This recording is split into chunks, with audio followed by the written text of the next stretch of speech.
क्या तुमने solo levelling की स्टोरी पूरी कर ली है और उसी के जैसी कोई और स्टोरी देखना चाहते हो तो बिल्कुल सही जगह पर आए हो, क्योंकि इस मानवा में हम एक ऐसे लड़के के बारे में बात करने जा रहे हैं जो अपने बुरे हालातों से गुजरकर एक ताकतवर लड़का बन जाता है। और ये मानवा कुछ कुछ सोलो लेवलिंग जैसी ही है।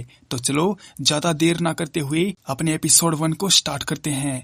कहानी शुरू होती है एक डेंजन टाइप जगह में, जहाँ पर एक 38 साल का लड़का जो हिंसू घायल होकर पड़ा हुआ है और वो उस बूढ़े आदमी को कोस रहा है, जिसकी वजह से ये लड़का यहाँ पर फंस गया है। तभी वहाँ पर एक बड़ा सा सांप आता है और उस लड़के को अपनी मौत बिल्कुल सामने दिखाई देती है। वो समझ नहीं पा रहा था कि सिचुएशन को कैसे हैंडल करे, ये लड़का यहाँ पर कैसे फंसा है और ऐसी क्या मजबूरी थी जो इसे इस डेंजन में आना पड़ा और इसकी जान पर बनाई। इसके लिए हमें 15 साल पीछे 2025 में जाना पड़ेगा, जब दुनिया में खास तरह के टॉम्ब यानी ईश्वर के मकबरे खुलने लगे थे और उनमें से स्पेशल टाइप के इक्विपमेंट बाहर आने लगे थे, जिनको रिलिक्स बोला जाता है। इन ऑब्जेक्ट ने पूरी दुनिया में चेंज लाकर रख दिया था, क्योंकि ये बहुत महंगे थे और खास भी थे, क्योंकि ये अपने मालिक को तरह तरह की सुपर नेचुरल पावर इस्तेमाल करने को अलाउ करते थे।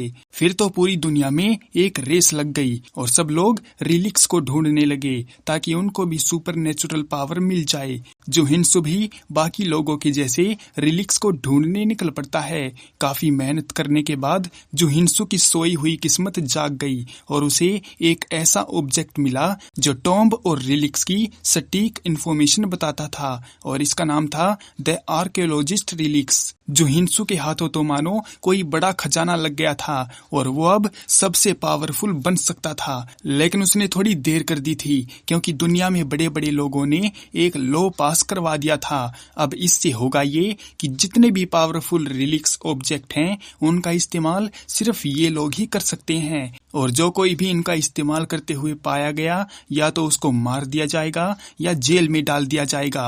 अब दूसरे लोगों के पास बस एक ही रास्ता बचा था कि वो इन ताकत के भूखे लोगों के लिए गधे की तरह काम करे। जो हिंसू के पास बढ़िया एक्सेप्शनल आर्कियोलॉजिस्ट स्किल थी, इसलिए उसको एक बड़ी कंपनी में हायर कर लिया जाता है और उसका मालिक ताइजुन वोन उसको किसी भी तरह की दिक्कत न होने का वादा करता है। अब ये कोई अच्छा काम करने वाली कंपनी नहीं थी, बल्कि इसका मालिक वोन जो हिंसू से दूसरी जगह पर रखे हुए रिलिक्स चोरी करवाता था, और जो हिंसू के पास बढ़िया स्किल भी थी, इसलिए वो आसानी से इस काम को कर लेता था और इसी वजह से उसका नाम पड़ गया था द टॉम्ब राइडर। जो हिंसू ने चोरी कर करके वोन को काफी पावरफुल बना दिया था, क्योंकि अब सबसे ज्यादा रिलिक्स वोन के पास ही थे। इन सबसे जो हिंसू को बाकी लोगों से नफरत का सामना भी करना पड़ा, क्योंकि सबसे ज्यादा चोरी वही करता था। लेकिन बाकी लोगों की बातों पर ध्यान न देते हुए जो हिंसू सब कुछ सहता रहा और अपना काम पूरी मेहनत से करता रहा, क्योंकि इस ताकत की भूखी दुनिया में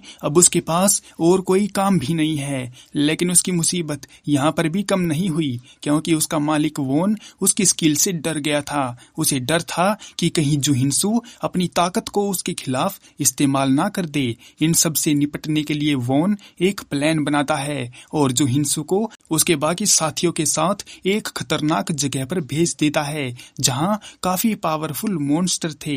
अब जो हिंसू उस बड़े सांप के जाल में फंसा हुआ है और उससे बचने के लिए एक पत्थर उठाकर उसको मारता है, लेकिन उस बड़े सांप को कोई फर्क नहीं पड़ता। जो हिंसू को अपने मालिक पर गुस्सा आता है, क्योंकि उसने अपने मतलब के लिए उसको रास्ते से हटाने का प्लान बनाया था। जो हिंसू काफी गुस्से में है और वो कहता है कि अगर उसकी मौत भी हो जाती है तो वो भूत बनकर वोन के पीछे पड़ा रहेगा जिंदगी भर और उसे परेशान करेगा। तभी वो बड़ा सांप उसे बकवास बंद करने को कहता है। जो हिंसू उसकी बात को सुन लेता है और उस बड़े सांप को हैरानी होती है कि ये इंसान उसकी लैंग्वेज कैसे समझ पा रहा है। जो हिंसू कहता है कि इसमें कोई बड़ी बात नहीं है, क्योंकि उसके पास स्किल बहुत बढ़िया है। जो हिंसू वहां से कैसे भी करके निकलना चाहता है, पर तभी वो बड़ा सांप बताता है कि उसके पास जाने का कोई चांस नहीं है, क्योंकि उसके पैर कट गए हैं और जुहिनसु का अंत यही होने वाला है। उसे हैरानी होती है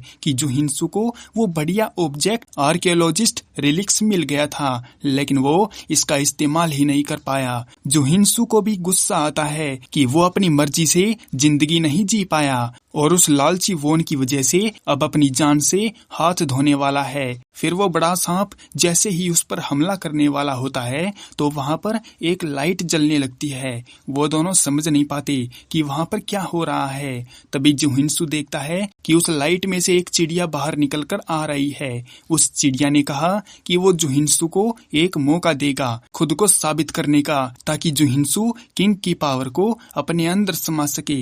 इसके बाद एक एनर्जी जुहिनसु के अंदर आ जाती है और जुहिनसु होश में आ जाता है और अपने आप को बाहर की दुनिया में पाता है। उसे ये सब एक सपने जैसा लगता है, लेकिन जब उसने अपने पैरों को देखा तो वो बिल्कुल ठीक थे।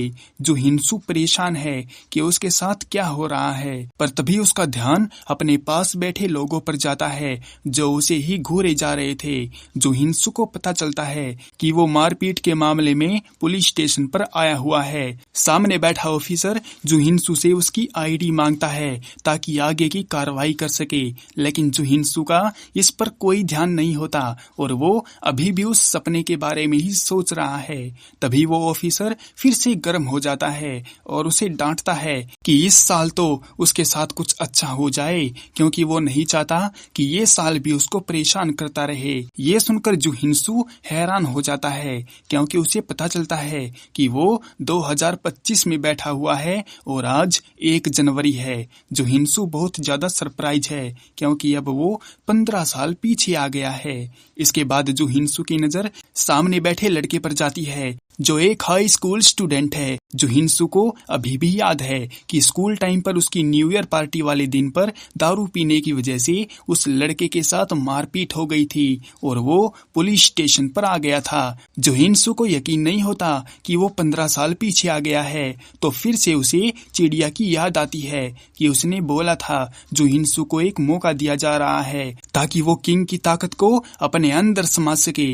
इस बात से जुहिनसु काफी ज्यादा खुश हो जाता है, क्योंकि वो अभी उस दुनिया में है जहाँ पर टॉम्ब अभी दुनिया के सामने नहीं आए हैं और ये उसके लिए सोने पर सुहागा जैसा है, क्योंकि कौन सा ऑब्जेक्ट कहाँ पर है ये उसे अच्छी तरह याद है और उनके दुनिया के सामने आने से पहले ही जुहिनसु उनको कलेक्ट कर सकता है और अपने आप को सबसे ताकतवर बना सकता है, क्योंकि फिलहाल दुनिया में सुपर नेचुरल पावर से रिलेटेड कोई भी कानून नहीं बना है, जैसा 15 साल बाद बनने वाला था। अब जुहिनसु तैयार हो जाता है अपनी मर्जी की जिंदगी जीने के लिए। फिलहाल के लिए इस एपिसोड को यहीं पर एंड करते हैं। आगे की स्टोरी में क्या होने वाला है, क्या जुहिनसु सभी ऑब्जेक्ट को कलेक्ट कर सकता है या उसके सामने कोई और ही मुसीबत आ जाएगी, और उस चिड़िया का क्या रहस्य है वो हम आने वाले एपिसोड में देखेंगे।